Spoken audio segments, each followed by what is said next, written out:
अब देखो वो बोले कि बता टू आइसोमर्स आर शोन। ठीक है, टू आइसोमर्स आर शोन। अब एक आइसोमर, दोनों आइसोमर्स हमारे पास है ना, ठीक है। ये जाहिर सी बात है, दोनों जो है ना, इनका मॉलिक्यूलर फॉर्म देखो तो दोनों C4H10 है। बोथ आर C4H10 ना। अब यहाँ पे क्या है, ये स्ट्रेट चेन है और ये ब्रांच्ड है। ठीक है। अब इनके बारे में बोल क्या रहा है, which statements about these isomers are correct. इनमें कौन सी स्टेटमेंट सही है। They have same empirical formula obviously. सही है, क्योंकि मॉलिक्यूलर फॉर्मूला सेम है तो एम्पेरिकल भी सेम होगा। ठीक है, किसी का भी मॉलिक्यूलर सेम है तो एम्पेरिकल सेम होगा। फिर देन उसके बाद they have different molecular formula, नहीं मॉलिक्यूलर फॉर्मूला दोनों का सेम है, दोनों C4H10 है। फिर they are the members of the same homologous series. Yes, both are from the alkanes ना, क्योंकि दोनों में carbon to carbon single bonds आ रहे हैं। तो 1 and 3 are correct, so it is B. फिर then which statement about the alkanes is correct. Alkanes are described as being saturated because they are insoluble in water, क्योंकि वो water में क्या होते हैं, insoluble होते हैं ना। Alkanes are described being saturated as, नहीं, saturation का जो ताल्लुक होता है ऑर्गेनिक में, वो इस चीज से होता है कि भाई वो एडिशन रिएक्शन करें, यानी कि उनमें एडिशन रिएक्शन का रूम है या नहीं, है ना। सेचुरेशन का मतलब है कि एडिशन रिएक्शन का रूम वो नहीं है। तो एडिशन रिएक्शन का रूम जो वो नहीं है किसी चीज की, एडिशन का, तो वो सैचुरेटेड है, यानी सारी की सारी कार्बन की वैलेंसीज ऑक्युपाइड है। तो इसका वाटर में सॉल्युबल ना होने या ना होने से कोई वो ताल्लुक नहीं है। स्टेटमेंट सही है, बट इसका उसमें सॉल्युबिलिटी से कोई ताल्लुक नहीं है। Alkenes react with chlorine in an addition reaction. Addition reaction नहीं करते, ये सब्स्टिट्यूशन रिएक्शन करते हैं ना। तो ये स्टेटमेंट इस वजह से ये गलत हो गई, due to the addition reaction. ठीक है, फिर वो बोल रहा है कि the alkane contain 10 carbon atom in each molecule has a higher viscosity than the alkane contain 20 carbon. नहीं भाई, जितने कार्बन ज्यादा होंगे उतनी ज्यादा विस्कोसिटी होगी, उतना हेवियर जो है ना, उतना ही ज्यादा ये विस्कस होगा। तो ये भी वो गलत हो गया। फिर the formula of alkene with 35 a carbon each molecule is C35 and H72। yes, क्योंकि इसका फॉर्मूला होता है CnH2n+2 ना। यानी कि आप हाइड्रोजन को डबल करोगे देन कार्बन, और फिर 2 इसमें ये ऐड कर दोगे, तो यस। फिर उसके बाद है कि propane undergoes substitution reactions when mixed with the chlorine gas in the presence of ultraviolet light. Which compound could be formed when the propane and the chlorine are mixed in the presence of ultraviolet light? Propane है ना, तो बस एक chlorine जो है वो head हो जाएगा। ओवरऑल रिएक्शन हमारे पास इसका ये होगा। प्रोपेन है ना, CH3 plus Cl2 form, CH3 CH2 Cl plus HCl। सही। और यहाँ पे क्या बनेगा, CH3 CH2 CH2Cl।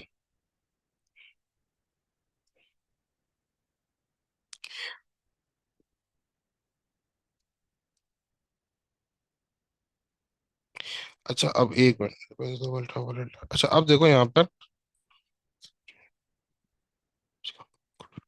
अब यहाँ पे क्या है, इसके अलावा अब हमारे पास क्या होता है, चेन रिएक्शन भी होता है ना।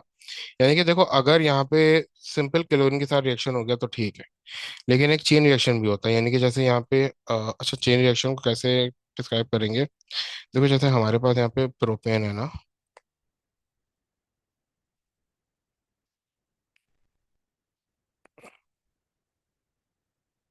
अब देखो, मैंने यहाँ पर एक Cl2 के साथ रिएक्शन करा है। ये वाला मैंने कार्बन ले लिया इसके पास ना, इसके पास मैं ऐड करा रहा हूँ। तो हाइड्रोजन निकलेगा, Cl आ जाएगा, तो ये हो जाएगा CH3 CHCl।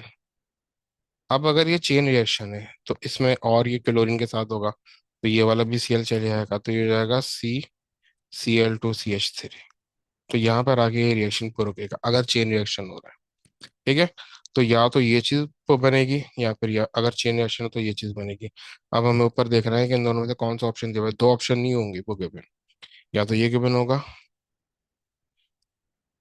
या फिर ये गिवन होगा। इनमें से कोई एक जो है ना वो गिवन होगा। तो यहाँ पर ये वाला गिवन है जो चेन रिएक्शन में है, CH3CCl2 CH3, तो ये मेरा ऑप्शन है। अच्छा, बी क्यों नहीं है? बी में ना वो तो अलग अलग कार्बन पे क्लोरीन ऐड करा रहा है, ऐसा नहीं होता। एक ही कार्बन पे होता है, जितने भी क्लोरीन ये ऐड कराओगे एक ही वो कार्बन पे होंगे, ठीक है। और जब उसके पास से यानी हाइड्रोजन रिमूव, वो क्लोरीन है ये ऐड होंगे। तो जब हाइड्रोजन वो खत्म हो जाएंगे तो रिएक्शन भी खत्म हो जाएगा, ठीक है। तो ये इस वजह से नहीं है। और सी क्यों नहीं है? सी इस वजह से नहीं है क्योंकि ये जो CH3 है इसने तो हाइड्रोजन रिमूव ही नहीं करा है, क्लोरीन उसके साथ ही ऐड हो गया। ऐसा तो हो ही नहीं सकता ना, कार्बन की वैलेंसी तो पूरी है।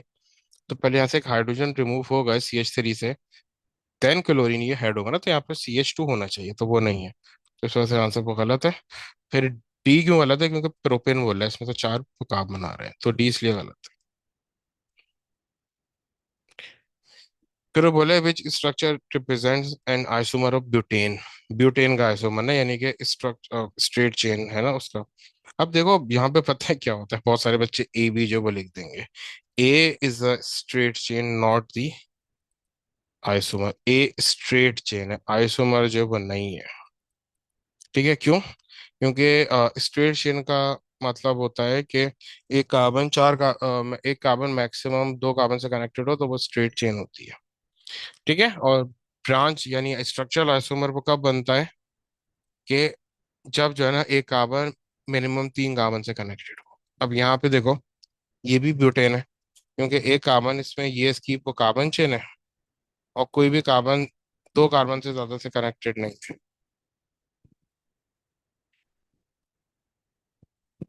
सही। अच्छा, फिर इसके बाद जो बी हमारे पास है, बी भी स्ट्रेट चेन है। ये भी देखो, ये स्ट्रेट चेन हो गई। डी तो हो ही नहीं सकता, क्यों? डी तो साइक्लिक ब्यूटेन बन गया ना।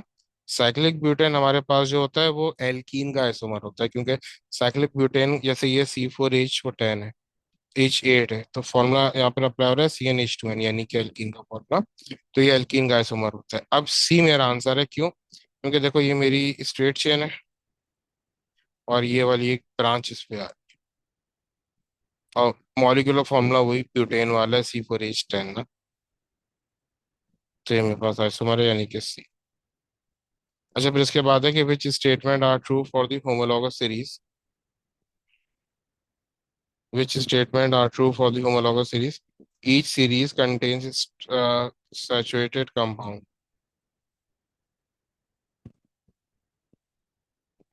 Which statement are true for the homologous series?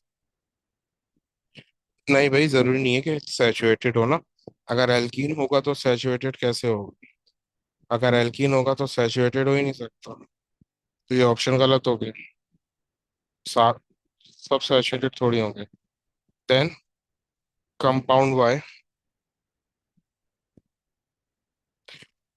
the compounds in the compounds in each series are unreactive. नहीं, ये भी नहीं हो सकता। जरूरी थोड़ी है कि अनरिएक्टिव, तो सिर्फ हाइड्रोकार्बन में एल्केन होता है जो कि अनरिएक्टिव होता है। डबल बॉन्ड को रिएक्टिव होगा, अल्कोहल रिएक्टिव होता है, कार्बोक्सिलिक रिएक्टिव होता है, हेलो एल्केन रिएक्टिव होता है। तो सिर्फ एल्कीन अनरिएक्टिव होता है, तो ये भी तो गलत है। फिर each series has a general formula, yes. Her series का अपना अलग जनरल फॉर्मूला होता है। एल्केन का CnH2n+2 हो गया, एल्कीन का CnH2n हो गया, सो ऑन। अच्छा, फिर इसके बाद each series has a graduation in physical properties, yes. जिस तरह कार्बन नंबर पढ़ते हैं तो उनकी फिजिकल की प्रॉपर्टीज भी चेंज होती है। तो 3 और 4 यानी कि डी आंसर। अच्छा, देखो बोला कि alkanes are saturated compound containing the carbon and hydrogen only. Structure 1 2 3 4 are the saturated hydrocarbons ना। अब 1 2 3 4 हमारे पास है, बोले कि which pair of structures are isomer. वही आपने देखना है ना कि भाई सबसे पहले तो सब में देख लो कि क्या कार्बन का काउंट सेम है। अगर कार्बन का काउंट सेम होगा तो फिर वो बात होती है कि वो आइसोमर है। इसमें कितने? 1 2 3 4 5 6। 1 2 3 4 5 6, दोनों में 6 6 हैं, तो आइसोमर्स हो सकते हैं। ये नहीं हो सकता किसी भी सूरत में, क्योंकि ये वो साइक्लिक है। साइक्लिक एल्कीन का आइसोमर होता है, ये नहीं हो सकता, ठीक है। तो पहले कैंसिल हो गया। फिर 4 देख लो आप। 1 2 3 4 5 6 7, 7 आ रहे हैं, तो ये भी नहीं हो सकता।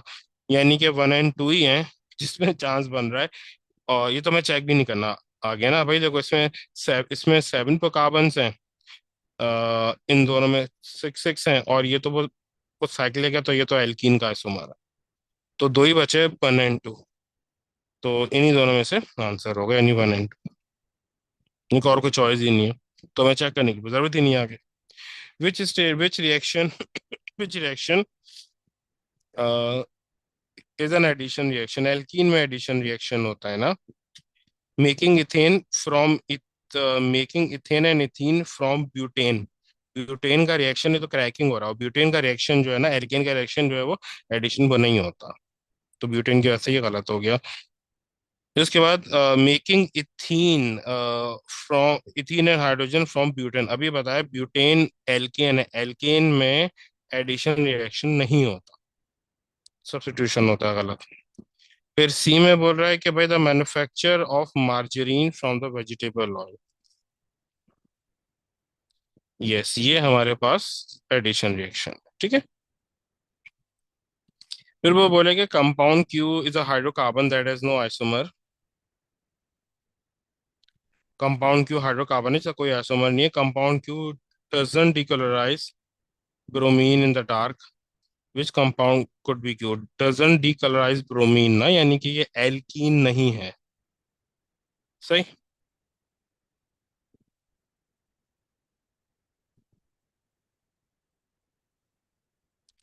तो एल्कीन नहीं है, तो ये तो एल्कीन है, क्योंकि ये तो C3H6 है, तो डीकलराइज कर देगा, तो ये तो नहीं हो सकता। ये भी एल्कीन है, ये भी नहीं हो सकता। अब इन दोनों में से कोई एक है।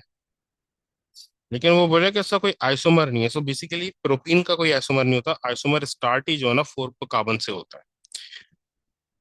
एल्केन में एक ही आइसोमर होता है, या तो ब्रांच होगी या स्ट्रेट को चेन होगी। तो जो ब्रांच चेन है वो 4 कार्बन से स्टार्ट होती है, 3 कार्बन से नहीं होती है ना, 3 कार्बन के बाद से स्टार्ट होती है। तो कोई आइसोमर वो नहीं है, तो ये होगा B.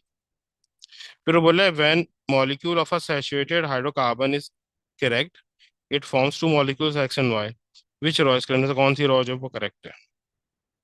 When a molecule of saturated hydrocarbon correct, 2 molecules X and Y are form.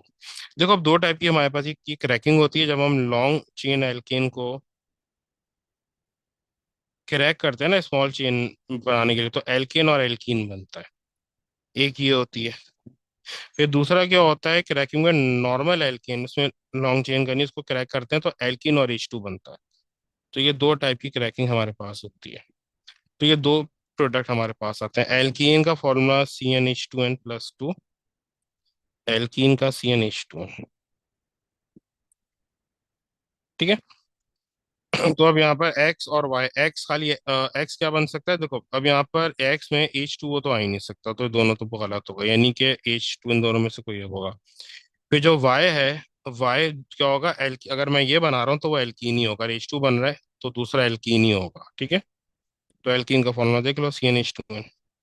तो ए मेरा आंसर। फिर वो बोला कि which statement about the homologous series of the alkane is correct. Alkane is unsaturated, नहीं एल्केन सैचुरेटेड होता है भाई। डबल बॉन्ड एल्केन में नहीं होता, सिंगल बॉन्ड होता है, तो वो सैचुरेटेड है। फिर alkanes all have the general formula CnH2n, नहीं एल्केन का जनरल फॉर्मूला CnH2n+2 होता है, तो ये भी गलत हो गया। फिर वो बोला the boiling point decreases the number of carbon atom increase, नहीं ये भी बिल्कुल गलत है भाई। बॉइलिंग पॉइंट इंक्रीज होगा, डिक्रीज वो नहीं होगा। नंबर ऑफ कार्बन बढ़ेंगे तो ना इंक्रीज होगा, क्योंकि हमारा जो हाइड्रोकार्बन है वो हेवियर हो जाएगा। The liquid alkanes become more viscous as the mass of a molecule increases। जाहिर सी बात है, जितने ज्यादा अभी हमने ये इसी टाइप का किया ना, जितने ज्यादा नंबर ऑफ कार्बन इंक्रीज होते वो जाएंगे, उतना ज्यादा वो विस्कस होता चलेगा।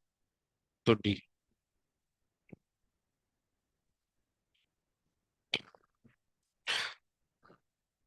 अच्छा अब देखो, अब यहाँ पे ना हमारे पास है, वो बोल रहा है कि भाई how many molecule shown belong to the homologous series of alkanes ना। अब C2H4 है भाई, देखो सीधी सी चीज है, एल्केन का क्या होता है, हाइड्रोजन का काउंट कार्बन से डबल होगा, 2 ऐड कर दोगे, ठीक है। हाइड्रोजन का काउंट कार्बन से डबल होगा, 2 ऐड कर दोगे बस, ठीक है।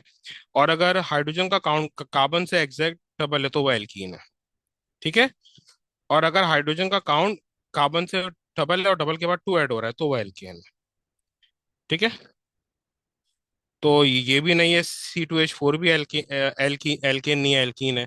C3H8 एल्केन है। C4H8 एल्केन है। C5H10 एल्कीन है, क्योंकि हाइड्रोजन काउंट कार्बन से को डबल हो रहा है। और C6H14 भी एल्केन है। सो तीन एल्केन है यहाँ पे ना। फिर बोले the diagram shows a structural formula for the organic product. अब ये साइक्लिक एल्केन है।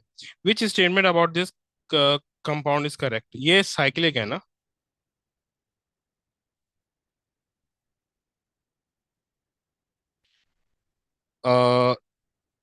It is a saturated hydrocarbon. Yes, absolutely correct, ये सैचुरेटेड हाइड्रोकार्बन है। क्यों? क्योंकि इसमें carbon to carbon single bond है। सही।